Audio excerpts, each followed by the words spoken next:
the mother-daughter pair. Samantha's face was pale, making her dark brown eyes look almost black. The woman glared at Samantha as she delicately adjusted the ice pack on her daughter's lip. Both girls wore the standard school uniform, but while Samantha's skirt was decidedly knee-level, Brittany's skirt definitely challenged the school dress code. Maya's heart sank as she analyzed the scene. Samantha. It was a strong effort, keeping her voice neutral. What's going on? I'll tell you what's going on, Miss Rao, the woman said, turning ice-cold eyes on Maya. Your hoodlum daughter took a swing at my poor Brittany. She had a slight accent that Maya couldn't quite place, and she pouted full red lips against camel-colored skin. It's not enough that she throws outrageous accusations at her. Now she has to physically assault her. She actually ran her hand along her daughter's blonde tresses as if petting a dog. It was all Maya could do to not roll her eyes. Listen, Mrs. Stevenson, Maya fired back. My daughter is not a hoodlum. She took a step closer to Mrs. Stevenson and through a tight smile continued. If Samantha took a swing at Brittany, you may want to investigate Brittany's behavior. Mrs. Stevenson raised her chin. How dare you suggest that someone of my daughter's stature would stoop to anything unsavory? Maya couldn't believe what she was hearing. Didn't that shop owner press shoplifting charges against your daughter? Only because your daughter somehow convinced him of her own innocence, so my daughter was left taking the blame. Because Samantha apologized and worked after school for 2 weeks to pay off what she took. Mrs. Stevenson arched an eyebrow. As if a Stevenson would work in a shop.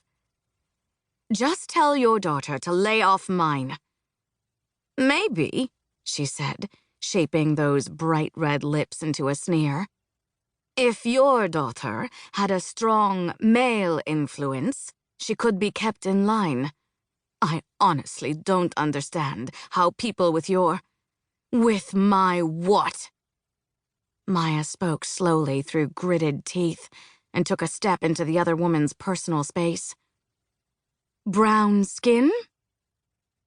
Mrs. Stevenson's mouth gaped open, her eyes wide in horror.